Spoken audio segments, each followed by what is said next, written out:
What's up mga mi? Nasira ko nga pala tong phone holder ko, kaya naman hirap na hirap nga akong mag-shoot ngayon. Papabilhan ko na nga lang ng glue yan sa Diyosawa ko. Tanghali na nga pala ako nagising, kaya naman ito at ninaasikaso ko na agad tong mga unan. Bali, ginilid ko nga lang pala sila dyan mga mi. At yung mga toys naman ni Carly ay hindi ko na nga yan liligpitin dahil hahayaan ko nga lang siyang maglaro. After ko naman magligpit ng mga unan ay pinaliguan ko na nga agad tong si Carly. Paano ba naman kasi ay tanghali na nga gumising yung nanay niya, kaya tanghali na nga siya nakaligo. Behave nga lang pala siya habang tulog nga ako, kaya naman napasarap nga talaga yung pagtulog ko. Pinapahiran ko na nga pala siya ng off lotion, mapaumaga man o mapagabi. Ano ba naman kasi tong anak ko ay mahal na mahal nga naman talaga siya ng mga lamok. Minsan pa nga yung mukha niya nga yung pinagtitripan ng lamok at talaga naman sarap na sarap yung lamok sa dugo ng anak ko. Kaya nga yung tatay niya ay hindi nga talaga nakakalimot ng off lotion. May dinidikit nga rin pala ako sa kanya yung para hindi daw makalapit yung lamok. Feeling ko naman na effective naman to, ang kaso ay tinatanggal niya. Feeling ko nga talaga ay tropa na nga ng anak ko yung lamok, kaya naman tinatanggal niya yung pampawala ng lamok.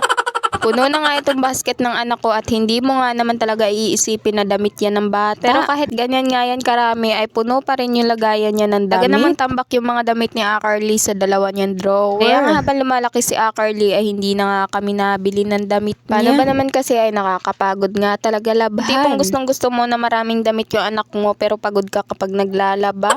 Bukod na araw nga talaga yung paglalaba ko sa damit ni Carly at hindi ko nga yan sinasabay sa mga damit namin. Bali, pinipili ko nga pala dyan yung mga dikolor at yung mga puti dahil sobrang dami niyang damit na puti. At yung mga puti niya naman ay ibababad ko nga yun sa tubig na may sabon at Sunrox. Kahit nga hindi lumalabas ng bahay yung anak ko ay madungis pa rin talaga yan dahil mahilig nga kumain ng biskuit. Kaya naman wala nga talaga siyang damit na puti na hindi madungis. At kaya nga marami yung labahin ni Carly dahil maya-maya nga ang palit ko dyan. Bukod pa nga yung papalitan ko siya sa gabi bago matulog. Huwag na nga kayo magtaka mga mi kung bakit nga panay ang daldal ko dyan dahil nakikipagmarites nga ako habang may ginagawa.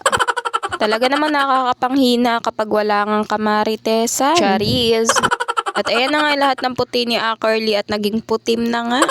Bali, diniretso ko na nga siya dito sa tubig na may Sunrox at ibababad ko nga lang yan. At yung mga dikolor niya naman ay hahayaan ko nga lang muna yan dyan hanggang sa matapos nga yung pagbabad ko. Hindi ko na nga binalawan yung mga puti ni Carly dahil hiningi ko nga lang yung tubig na yan. Bali, yung kapitbahay ko nga ay nagbabad nga siya dyan at nung natapos siya magbabad ay hiningi ko na nga lang. At ito naman si Carly, pagkapasok ko nga ng bahay ay napaka-behave. Tuwang-tuwa nga naman yan sa tuwing kinakalat niya nga tong mga toys niya. At hindi niya nga malaman kung paano niya nga tusukin yung car niya.